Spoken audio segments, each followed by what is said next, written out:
아멘.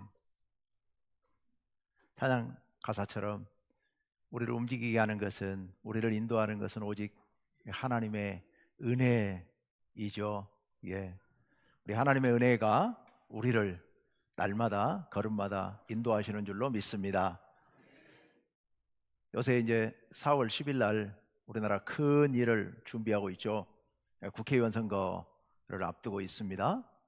그래서 요새 각 당마다 후보자를 뽑는, 각 당에서 국회의원 후보자로 내세울 사람들을 뽑는 경선 내지는 공천 절차를 밟고 있는데 거의 마무리가 돼가는 것 같습니다.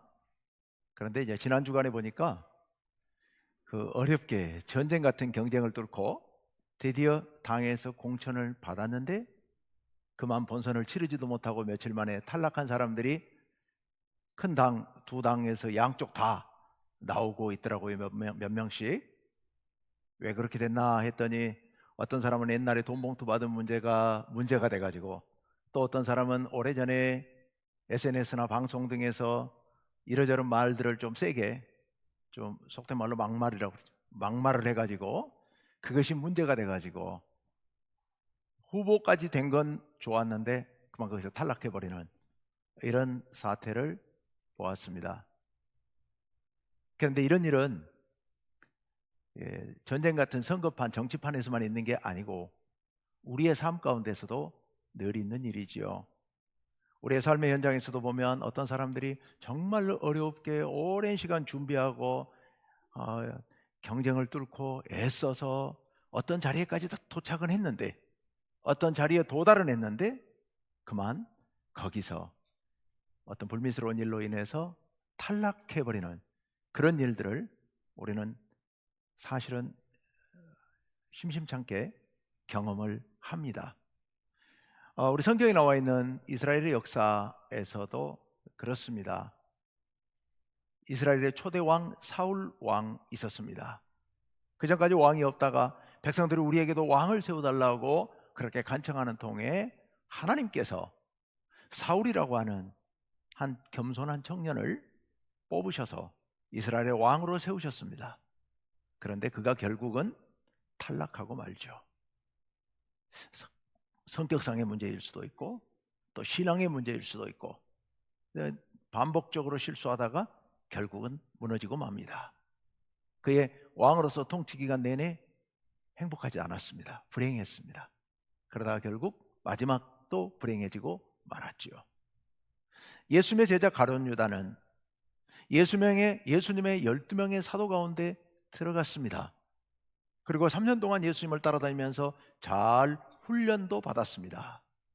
그러나 마지막 결정적 순간에 잘못을 범함으로 말미암아 결국 탈락하고, 그리고 그의 생명까지도 비참하게 스스로 끝내는 이런 불행한 운명을 겪게 되었죠. 그런 어떤 특별한 사람들 말고도 우리들도 그렇습니다. 여러분, 우리들도 놀라운 자리에 우리가 초대되었고 우리가 놀라운 위치에까지 도달했습니다. 어떤 자리예요? 지난주에 말씀드렸죠.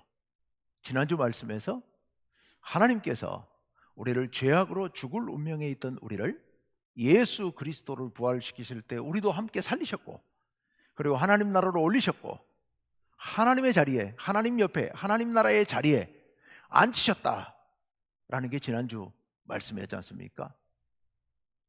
아직 우리가 이 땅에 살아있지만 이미 하나님께서는 영적으로, 신앙적으로 하나님 자리까지 우리를 올려주셨습니다. 이건 정말 상상도 못할 일인 거죠. 그런데 이 자리를 우리가 잘 지켜야 될 텐데요. 국회의원 경선에 통과했다가 탈락한 후보자들처럼 우리도 탈락하는 일은 없어야 될 텐데요. 제가 이제 이렇게 성도님들을 만나서 말씀을 나누다가 가끔 한 번씩 이렇게 질문을 던져보면 머뭇거리는 성도님들이 계세요. 구원 받으신 거 맞죠? 하나님 나라에 가실 것을 믿으시죠? 라고 얘기하면 왠지 머뭇거리는 분들이 가끔 계세요. 특히 젊은 청년들 같은 경우에는 더더군다나 많이 머뭇거립니다. 자신 없어 합니다. 왜 그런가고 제가 물어보면, 지난주에도 잠깐 말씀드렸습니다. 이해하고 들으십시오. 제 말을 좀 거칠게 써서, 제가 하는 짓거리를 생각하면 도저히 구원받은 사람 같지 않고 하나님 나라 못 갈 것 같아요. 이런 사람들이 간혹 있습니다. 네, 그렇죠. 우리 자신들 하는 행동들을 생각해 보면, 우리가 하나님 앞에 신앙생활하는 우리 자신들의 모습들을 돌아보면 영 자신이 없어지죠. 이렇게 살아도 되나? 이 땅에서 이렇게 사는 것도 어려운 문제인데, 내가 하나님의 백성으로서, 하나님의 자녀로서 내가 이런 모습으로 살아갖고 자격이 되겠나? 이런 생각이 들 수 있습니다. 그런데요, 걱정하지 않으셔도 됩니다. 왜 걱정하지 않으셔도 되는지 오늘 성경 말씀에서 그 답을 명확하게 들려주고 계십니다. 오늘 말씀은 예레미야 31장 말씀이죠. 예레미야 31장 말씀. 예레미야 선지자는 이스라엘, 특히 남쪽 유다 말기에 활동했던 선지자 아닙니까? 오랜 동안, 40년이 넘는 동안 예언 활동을 했는데, 어려움 속에서 정말 불행하게 살아가면서 복음을 전했던, 말씀을 전했던 선지자입니다. 왜 그가 그렇게 어려웠느냐? 마치 우리나라 조선 말기와 같은 그런 나라의 상황이었기 때문에, 그런 상황 가운데서 우리나라식으로 바꿔서 얘기한다면, 빨리 돌이켜라, 회개하라, 안 하면 우리 일본한테 먹힌다, 일본에게 종살이 할 수밖에 없다. 그러다가 도저히 회개하지 않으니까 마지막에 뭐라고 얘기를 해요? 아예 그냥 일본 밑으로 들어가라, 일본에 끌려가서 포로 생활을 해라. 그렇게 살다가 몇십 년 살고 나면 하나님께서 우리를 다시 회복시키실지도 모른다. 그러니 저항하지 말고 차라리 그냥 노예로 끌려가라. 그런 예언을 했었죠. 사실 그 예언을 하고 있는 예레미야의 마음은 너무도 힘들고 무거웠을 겁니다. 그런데 그런 예레미야의 예언 말씀 중에 한가운데 중심을 이루고 있는 말씀이 희망의 예언입니다. 그런 내내 평생토록 이스라엘을 책망하고 이스라엘의 심판이 임한다고 경고하면서, 그것이 자기가 예언한 심판이 시시각각 다가오고 있는 상황을 목격하면서, 아무리 예언해도 변하지 않는 유다 왕과 통치자들, 백성들, 그래서 자기가 예언한 대로 나라가 점점 망해가고 점점 더 불행한 상황 속으로 치달아가는 그런 모습을 보면서, 자기가 하고 있는 이 일이 무슨 의미가 있는지, 백성들이 이렇게 듣지 않고 이렇게 망해간다면 이게 무슨 의미가 있는지 자기도 절망하고 자기도 힘들어하고 있는 그런 상황 가운데서, 그래도 하나님께서 그에게 한 토막 희망의 말씀을 전하게 하시는데요, 오늘 말씀이 그 예레미야 희망의 예언의 한가운데 있는 말씀이에요. 오늘 4절 말씀을 보았습니다. 예레미야 31장 31절부터 34절까지를 보았는데요, 바로 이 말씀이 희망의 예언 중에서도 중심 말씀입니다. 자, 뭐라고 예언했느냐? 먼저 31절 말씀을 같이 한번 읽어봅시다. 다 같이요, 시작. 여호와의 말씀이니라. 보라, 날이 이르리니 내가 이스라엘 집과 유다 집에 새 언약을 맺으리라. 아멘. 새 언약을 맺으신다 라는 말씀이 핵심입니다. 새 언약을 맺으신다. 여러분, 왜 새 언약을 맺으신다고 말씀하실까요? 새 언약을 맺으신다는 말씀은 옛 언약이 있다는 말씀이시죠. 옛 언약이 뭡니까? 우리가 잘 알고 있는 대로 이스라엘 민족의 역사에서 대단히 중요한 언약 사건, 이게 바로 시내산 언약 사건이죠. 출애굽기 19장부터 24장까지 나와 있는 말씀이 그 유명한 시내산 언약입니다. 이스라엘 백성들은 이 언약에 의해서 사실상 한 민족으로, 한 나라로 세워졌고, 그리고 이후 내내 어려운 문제가 생길 때마다, 또 어떤 계기가 있을 때마다 이 언약을, 하나님과의 언약을 새롭게 갱신하는 이런 일들을 통하여서 나라를 새롭게 세워갔습니다. 간단히 말씀드리자면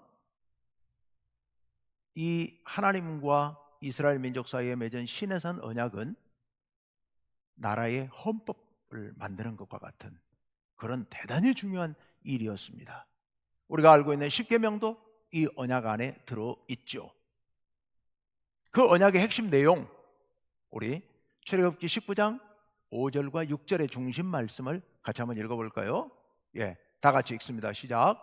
너희가 내 말을 잘 듣고 내 언약을 지키면 너희는 모든 민족 중에서 내 소유가 되겠고 너희가 내게 대하여 제사장 나라가 되며 거룩한 백성이 되리라. 아멘. 바로 이 내용이 핵심 내용입니다. 내가 지금부터 너희에게 말하는 이 율법의 말씀, 특히 19장부터 출애굽기 19장부터 24장까지 나와 있는 이 율법의 말씀을 너희가 잘 듣고 언약을 지키면, 이 약속을 잘 지키면 너희는 모든 민족 중에서 내 소유, 하나님께서 선택한 특별한 소유가 되겠고 너희가 내게 대하여 제사장 나라가 될 것이다. 너희는 세상 모든 민족들을 대표하는 제사장 나라가 될 것이고 거룩한 백성이 될 것이다 라고 하나님께서 말씀하셨습니다. 이 말씀에 뒤이어서 이스라엘 백성들이 그렇게 하겠습니다 라고 약속하게 되죠. 그래서 모세가 중재를 하면서 모세가 중간에 중개를 해서 하나님과 이스라엘 민족 사이에서 시내산 밑에서 언약식을 성대하게 거행하게 됩니다.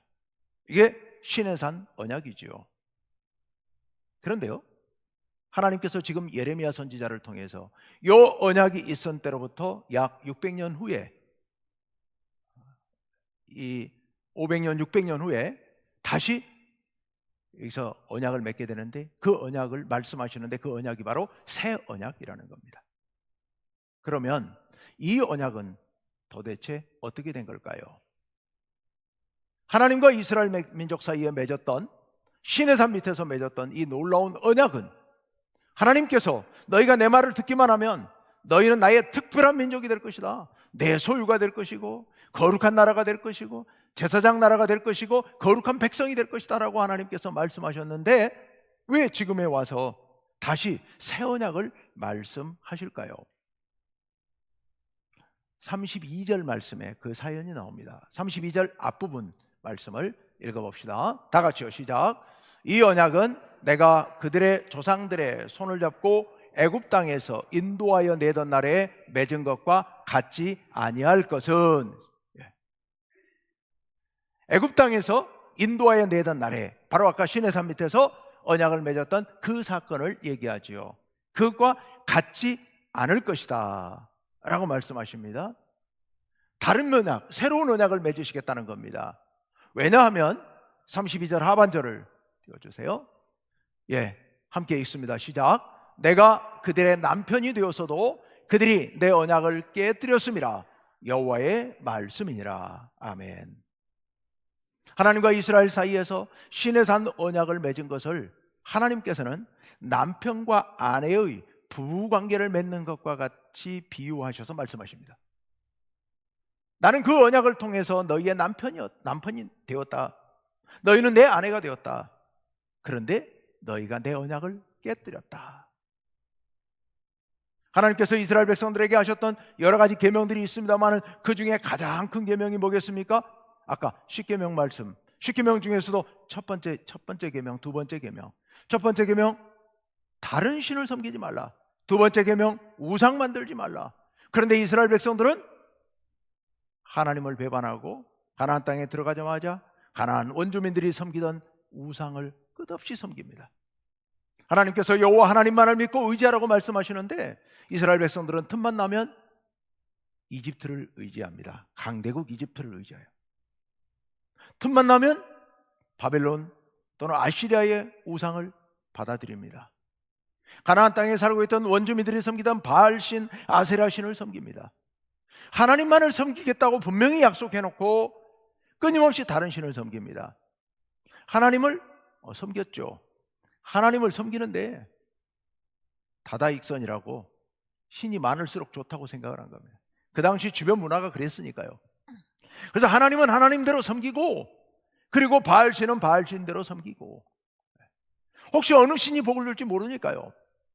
그러다가 강대국 이집트가 섬기는 신을 섬기면 우리도 그렇게 강대국 이집트처럼 커질 것 같으니까, 강해질 것 같으니까 이집트의 신도 섬기고, 그리고 아시리아가 갑자기 거대해지니까 아시리아의 신도 데려다가 섬기고, 하늘의 태양신도 섬기고 달신도 섬기고,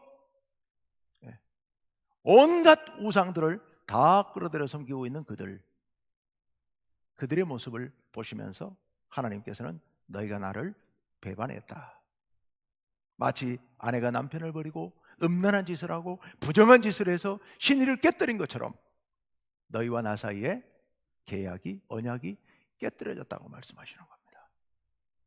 하나님께서 깨뜨리신 게 아니라 너희가 깨뜨렸다. 너희가 깨뜨렸다. 이 충격적인 말씀을 하나님께서 그들에게 들려주십니다. 언약을 너희가 깨뜨렸다. 그렇기 때문에 이제 새로운 언약이 필요하다는 겁니다. 이제 새로운 언약이 필요하다. 근데 어떤 새로운 언약일까요?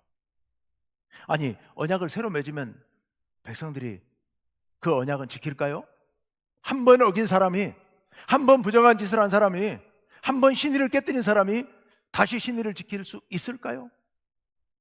쉽지 않은 일이죠. 인간의 이 연약한 본성, 이 간사한 본성이 언제든지 다시 나올 수 있는데, 그런데도 불구하고 하나님께서 새 언약을 맺으시겠다고 말씀하십니다. 그러면 이 언약은 괜찮을까? 33절 말씀을 같이 한번 읽어봅시다. 다 같이 읽습니다. 시작. 그러나 그날 후에 내가 이스라엘 집과 맺을 언약은 이러하니 곧 내가 나의 법을 그들의 마음속에 두며 그들의 마음에 기록하여, 그들의 속에 두며 그들의 마음 기록하여. 여러분, 아까 말씀드렸던 옛 언약, 시내산 언약은 어디에 새겼습니까? 십계명을 어디에 새겨주셨죠? 돌판에 새겨주셨습니다. 그 당시 구할 수 있는 가장 단단한 재질, 화강암 돌판에다가 하나님께서 십계명을 새겨주셨습니다. 그런데 그 계명은 어겨졌죠. 그 언약은 깨졌습니다. 하나님께서는 이제는 돌판이 아니라 어디에 새겨주셨다고요? 우리 속에, 우리 마음에 기록하시겠다고 말씀하십니다. 하나님께서 보시기에 돌판에 글자가 달아서 그게 보이지 않아서 지키지 않은 게 아니라 마음이 변해서, 마음이 간사해서 생겨난 문제라고 하나님 보신 거죠. 그래서 우리 마음속에 새겨주시겠다. 이게 마음속에 새겨주시겠다는 게 무슨 의미일까요? 우리 마음이 하나님 안에서 변치 않고 하나님 앞에 순수한 마음으로, 순전한 마음으로, 깨끗한 마음으로 하나님과의 언약을 지키도록 하시겠다는 말씀입니다. 우리의 마음을 지켜주시겠다는 말씀입니다. 새롭게 맺는 언약은 우리의 결단과 우리의 의지로 지킬 수 있는 것이 아니기 때문에 하나님께서 우리 마음을 바꿔주셔서, 우리 마음을 감동시키셔서 우리로 하여금 마음에 새겨진 그 언약의 내용을 새기고 이제 그 언약대로 살도록 그렇게 인도해 주시겠다고 하나님께서 우리들에게 말씀해 주고 계신 겁니다. 그래서 그렇게 마음에 새겨진 언약, 그 마음에 새겨진 언약을 통해서 우리가 변화를 일으키게 될 텐데요. 어떤 변화를 일으키게 될 것인가? 33절 뒷부분을 읽어봅시다. 다 같이요. 시작. 나는 그들의 하나님이 되고 그들은 내 백성이 될 것이다. 아멘. 여러분, 감동스럽지 않습니까? 정말 놀라운 말씀입니다. 성경이 목표하고 있는, 신구약 성경이 처음부터 끝까지 목표하고 있는 가장 중요한 목표, 우리 신앙의 목표, 우리가 이렇게 신앙생활하는 최종적인 목표가 바로 이 말씀인 거죠. 하나님께서 우리의 하나님, 그리고 우리는 하나님의 백성, 하나님의 자녀가 되는 거예요. 그래서 하나님께서 태초의 천지를 창조하실 때부터, 우리 인간을 창조하실 때부터 에덴 동산을 지으시고 그 가운데 우리 인간을 두시면서 그 가운데서 아담과 하와와 하나님께서 이렇게 한 가족처럼, 부모 자식처럼 따뜻한 사랑으로 한마음 한뜻 되어 살아가시기를 원하셨던 겁니다. 그리고 계속해서 하나님께서는 우리를 사랑하시고 우리를 용서하시며 우리를 품어주셔서 하나님 안에서 하나님과 우리가 한 가족처럼 그렇게 살아가게 되기를 하나님은 간절히 원하셨던 거죠. 그래서 성경을 쭉 흘러서 마지막 요한계시록 끝에서 두 번째 장, 요한계시록 21장 7절 하반절 말씀에 이렇게 말씀하고 있습니다. 다 같이요, 시작. 나는 그의 하나님이 되고 그는 내 아들이 되리라. 아멘. 같은 말씀이죠. 같은 말씀이에요. 성경의 최종적인 목적입니다. 지금 이 장면은요, 요한계시록 21장이면 어떤 장면인지 아시겠죠? 하나님께서 하나님 나라에 대해서 설명해 주시는 장면입니다. 보여주시는 장면입니다. 우리가 하나님의 나라 가면 어떻게 살 수 있느냐? 이 온 세상이 변하여 새 하늘과 새 땅이 이루어지게 될 것입니다. 그리고 그 가운데서 다시는 아픈 것도 없고 눈물도 없고 슬픔도 없고 애통하는 것도 없고 죽는 것도 없는, 그래서 하나님 안에서 참 평화와 참 행복을 누리게 될 그 하나님 나라를 말씀하고 있습니다. 제가 늘 말씀드립니다마는 하나님 나라 그러면 무엇을 입고 살고 무엇을 먹고 살고 어떤 집에 살고 뭐 얼마나 잘 아름답게 가꾸어진 그런 나라에 살 것인가, 이거 아무것도 아니에요. 아무 의미 없는 소리들이에요. 그게 중요한 게 아닙니다. 그게 중요한 게 아니라 뭐가 중요하다고요? 바로 이 말씀이 중요하다는 겁니다. 하나님과 우리 사이에 아버지와 아들처럼 한 가족처럼 그렇게 서로 사랑을 나누면서 하나님의 영광과 은혜 가운데 살아가는 그 놀라운 나라, 그 나라가 하나님 나라라는 겁니다. 천지를 창조하시고 이 우주를 다스리시는 하나님 앞에서 얼굴과 얼굴을 마주대하면서 살아갈 때 그 하나님의 그 뜨거운 사랑, 놀라운 사랑으로 인하여 우리의 가슴은 충만해지게 될 겁니다. 그래서 우리 마음속에 슬픔이 들어올 틈새가 없어요. 우리 마음 가운데 두려움과 염려, 불안이 들어올 틈이 없습니다. 그저 온전한 행복을 누리게 될 것이고 온전한 평화를 누리게 될 것입니다. 뭘 먹고 살든 뭘 입고 살든요, 중요한 것은 하나님과 우리 사이에 이제 아무런 거침돌도 없이 아무런 장벽도 없이 완전히 하나 되어서 아버지와 아들 관계로, 아버지와 딸의 관계로 그렇게 사랑하는 관계 속에서 하나 되는 하나님의 나라, 이것이 우리 신앙생활의 최종적인 목표인데, 오늘 예레미야 31장에서 예레미야 선지자를 통하여서 새 언약을 주시겠다고 말씀하시면서 이 언약을 우리의 가슴에, 우리의 마음속에 새겨주시는데, 그렇게 되면 하나님과 우리 사이에 어떤 관계가 된다고요? 하나님은 우리 하나님이 되고 내 하나님이 되고 우리는 하나님의 백성이 되어서 하나 되어 부모 자식 관계가 되어서 한 덩어리로 살아갈 수 있게 된다는 말씀입니다. 여러분, 제가 서두에 이런 말씀드렸습니다. 기껏 국회의원 공천 확정됐는데 그만 탈락. 정말 안타까운 일이죠. 그런데 우리도 그렇게 될 수 있다고요. 우리가 하나님 나라를 약속받았습니다. 하나님 나라 보좌 우편에 우리의 자리가 있습니다. 예수님 뒤에 우리의 자리가 있습니다. 그 안에서 하나님과 함께 행복하게 살아갈 그런 약속을 받았습니다. 그런데 우리가 탈락하면 어떡하나, 우리가 잘못되면 어떡하나. 그런데 지금 하나님께서 걱정하지 말라고 말씀하십니다. 왜요? 우리에게 새 언약을 주시는데 그 언약의 말씀을 우리의 가슴에 새겨주셔서 우리로 하여금 흔들리지 아니하고 하나님 안에서 하나님과 우리 사이에 온전한 관계를 회복하고 살아가게 될 것이라고 우리들에게 말씀하십니다. 그래서 이후에 이루어질 일들이, 놀라운 일들이 벌어지게 되는데요, 34절 첫 번째 앞부분 말씀을 같이 읽어봅시다. 다 같이 시작. 그들이 다시는 각기 이웃과 형제를 가르쳐 이르기를 너는 여호와를 알라 하지 아니하리니 이는 작은 자로부터 큰 자까지 다 나를 알기 때문이라. 아멘. 예. 그때 되면요, 우리가 누구 보고 하나님을 알아라, 하나님이 너를 얼마나 사랑하는지 아느냐, 이런 이야기 안 할 거라는 얘기입니다. 아무도 그런 얘기 안 해도 돼요. 왜 안 해도 돼요? 안 해도 다 아니까요. 안 해도 다 아니까. 너는 여호와를 알라 말할 필요가 없다. 왜냐하면 작은 자로부터 큰 자까지, 즉 모든 사람들이 다 나를, 하나님을 알기 때문이라. 모두가 하나님을 알게 된다는 얘기입니다. 그냥 저절로 알게 된다 라고 말씀하고 계셔요. 저절로 알게 된다. 여러분, 이사야서 11장에 이런 말씀이 있잖아요. 물이 바다 덮음같이. 그 다음에 뭐죠? 여호와를 아는 지식이 온 세상에 가득 찰 것이다. 충만하게 될 것이다. 그러니까 온 세상 사람들이 여호와 하나님을 아는 지식이 마치 물이 바다를 덮고 있는 것처럼 그렇게 충만하게 가득 차게 될 것이다. 모든 사람이 하나님을 알게 될 것이다. 그렇게 되면 어떤 세상이 되느냐? 이리와 어린 양이 함께 뛰놀고, 어린아이가 독사가 사는 그 굴 속에 손을 넣고, 사자와 송아지가 함께 뛰노는 그런 하나님 나라, 아름다운 나라가 될 것이다. 이사야서 말씀이 그런 말씀이거든요.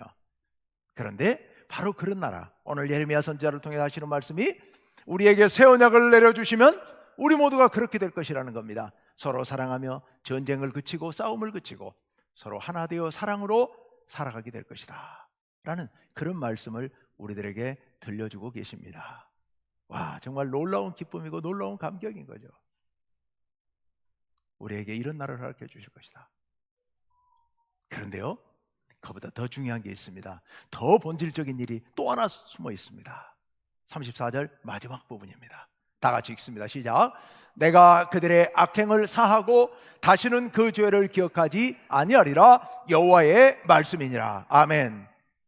이스라엘 백성들이 언약을 맺었는데 하나님께서 그 언약을 깨뜨리시고 다시 새 언약을 맺으시는 이유가 그들의 죄 때문이었죠. 그들이 하나님을 배반하고 이방신을 섬기고 하나님께서 이웃 사랑하고 서로 한 마음으로 살아라고 말씀하시는데 서로 경쟁하고 미워하고 시기하고 싸우는 힘 있는 자들이 연약한 자들을 짓밟고 있는 이스라엘 민족들의 그 삶의 모습을 보면서 하나님께서 그들에게 실망하시고 그들의 죄를 책망하셔서 바벨론의 포로로 끌려가게 되는 그런 어려운 상황이 벌어지게 됐었는데, 이제 하나님께서 그들의 악행을 사하시고 다시는 그 죄를 기억도 하지 않으시겠다고 말씀하십니다. 언제 그렇게 된다고요? 새 언약을 맺게 되면 이런 일이 벌어질 것이다 라고 말씀하십니다. 자, 그러면 이제 이 좋은 일, 이 모든 일이 성사되느냐 마느냐는 새 언약을 맺느냐 맺지 않느냐에 달려있죠. 새 언약이 언제 맺어지는 여기에 달려 있습니다. 새 언약을 맺을 것이라고만 말씀하셨지 새 언약을 맺어주신 건 아니었거든요. 예레미야 예언은 그거예요. 앞으로 새 언약을 맺을 것이다 라고 말씀하신 거예요. 여러분, 이 새 언약이 언제 이루어질까요? 누가복음 22장 20절 말씀을 한 토막 읽어봅시다. 다 같이요. 시작. 저녁 먹은 후에 잔도 그와 같이 하여 이르시되 이 잔은 내 피로 세우는 새 언약이니 곧 너희를 위하여 붓는 것이라. 아멘. 여러분, 이 장면이 어떤 장면인지 아시겠죠? 예수님께서 이제 오늘 저녁에 붙잡혀가지고 내일이면 십자가에 달려 돌아가실 건데 그 일을 앞두고 12명의 제자들과 함께 최후의 만찬을 나누시는데 거기서 성만찬을 하시면서 포도주를 따라주시면서 하신 말씀입니다. 이 포도주 잔은 이거는 내 피로 세우는 새 언약이다. 이 포도주는 내 피와 같은 것이다. 그래서 우리가 피를 놓고 너희들과 나 사이에 새 언약을 맺자.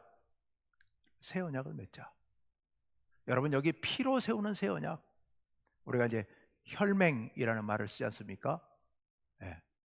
손가락을 자르거나 피를 묻혀서 피를 흘려서 그걸 놓고 언약을 맺는 거, 예, 혈맹이라고 부르죠. 그런 사이를. 이게 무슨 의미입니까? 우리 서로 목숨을 바꾸자는 거죠. 서로 목숨을 걸고 우리의 우정을 지키자, 이런 거 아니겠습니까? 여기 내 피로 세우는 새 언약, 이것은요 그런 손가락 좀 잘라가지고 상처내서 피 흘려가지고 그런 약속 차원이 아니고요.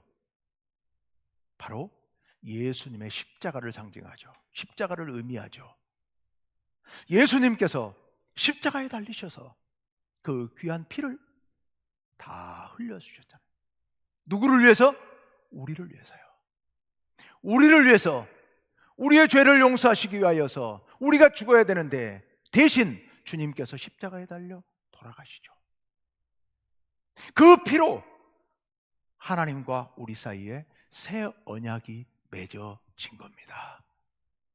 예수님의 십자가의 보혈로 예수님께서 우리를 위해 죽으심으로 말미암아 우리와 하나님 사이에 이제 옛 언약은 파기되고 새 언약이 맺어지게 된 겁니다. 이 새 언약을 통하여서 우리는 이제는 돌판이 아니라 우리의 가슴에 하나님과의 언약을 새길 수 있게 되었습니다. 여러분, 우리가 십자가를 바라볼 때마다 성령께서 우리 마음을 감동시키셔서 예수님께서 우리를 위해 십자가에 죽으셨다는 사실을 기억하게 하시고 그 은혜에 감사하고 감격하고 감동해서 우리가 날마다 변화된 삶을 살아갈 수가 있는 겁니다. 과거 이스라엘 백성들은 애써서 율법을 지켜보려고 노력하고 힘썼습니다. 하지만 실패했죠. 왜 그들이 실패할 수밖에 없었습니까? 인간의 연약함 때문에요. 그래서 오늘은 율법을 잘 지키다가도 내일 되면 변질이 되는 거예요. 그래서 뭐라 그래요? 내일 되면 오늘 열심히 율법을 지켜놓고 내일 돼서 야, 내가 율법 지켰어. 어제 내가 율법 지켰어. 이게 내 자랑이 되고 내 의가 되고 그러면서 교만해지고 그러다가 또다시 넘어지는 겁니다. 하나님의 사랑, 예수님의 십자가가 우리를 구원하는 것이 아니라 내가 행한 의로운 행위가, 율법적인 행위가 나의 자랑거리가 되어버립니다. 이렇게 되니까 그들은 실패할 수밖에 없었던 거죠. 그들의 실패를 보시면서 하나님께서 이건 아니겠다, 안 되겠다. 이제는 마음에 언약을 새겨야 되겠다. 그래서 당신의 아들을 보내주셔서 십자가에 달려 죽게 하시는 이 놀라운 일을 하나님께서 결행하셨습니다. 그리고 그 일을 우리로 하여금 보게 하시고 깨닫게 하셨습니다. 밤에 올라가 보면 동네 십자가가 쫙 보이죠. 어떤 사람들은 온통 십자가만 있다는 얘기를 가끔 비판적으로 그렇게 하는 사람들도 있습니다만은 여러분, 저 십자가가 바로 하나님께서 우리를 향해서 우리를 위해서 독생자 예수님을 보내시고 그 모진 고난 끝에 십자가에 죽게 하신, 목숨을 내놓게 하신 그 십자가 아니겠습니까? 그 십자가를 바라보면서 사람들이 마음 가운데 하나님의 사랑을 느끼고 깨닫도록 하셨던 겁니다. 마음에 새겨진 언약, 이 언약을 통하여서 우리로 하여금 하나님이 어떤 분이신지를 이제 알게 하셨습니다. 물론 하나님 말씀을 알지 못하는 사람들이 밖에서 십자가만 바라본다고 해서 다 아는 건 아니지만 그래도 듣고 짐작할 수 있도록 하나님께서 그렇게 인도해 주셨습니다. 이 십자가의 은혜를 통하여서 아까 34절 마지막에 무슨 말씀을 했었습니까? 우리 죄를 사하시고 그 죄를 기억도 하지 않으신다고 말씀하셨습니다. 바로 저 십자가의 은혜로 우리의 죄를 용서하셨기 때문에 하나님께서는 우리의 모든 죄를 다 용서하시고 우리가 지금도 하나님의 자녀로 이렇게 거듭나서 살아가고 있지만 그럼에도 불구하고 우리가 때로 실수하기도 하고 때로는 범죄하기도 하지만 하나님께서는 그 모든 것을 다 용서하시고 기억도 하지 않으십니다.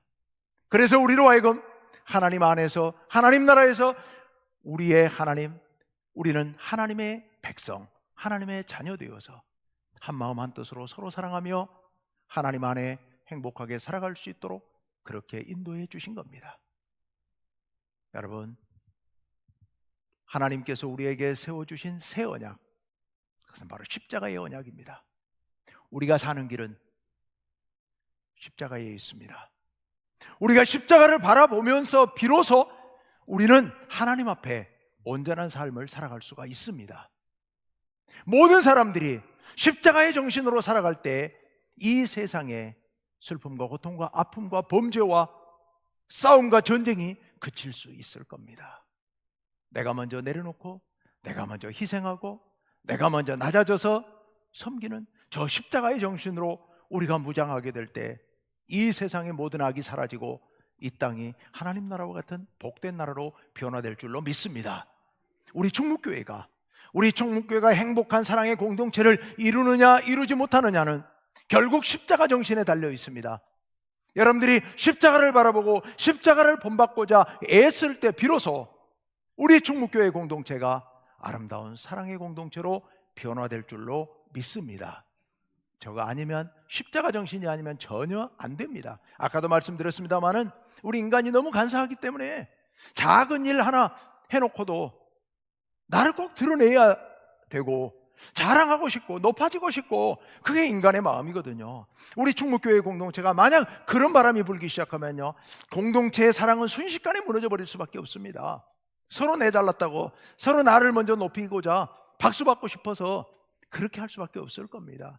그런데요, 우리가 십자가를 바라보면서 행하면, 우리 주님께서 나를 위해서 생명까지 내주셨으니 그 은혜의 감사와 감격으로 내가 행하게 되면, 내가 어떤 일을 행하고도 내가 인정받고 내가 나를 자랑하고 그러고 싶은 마음이 사라지게 될 겁니다. 여러분, 자나깨나 언제 어느 곳에 있든지, 이곳에 있든지 밖에 나가서든지 주님의 십자가를 생각하십시오. 하나님께서 십자가로 우리 가슴에 새 언약을 새겨주셨습니다. 이 십자가를 생각하면서 살아가시길 바랍니다. 그럴 때 여러분은 여기 있으나 죽어 저 세상에 가나 하나님 나라의 삶을 누리게 될 줄로 믿습니다. 우리 그렇게 살아가시기를 간절히 바랍니다. 함께 기도합시다.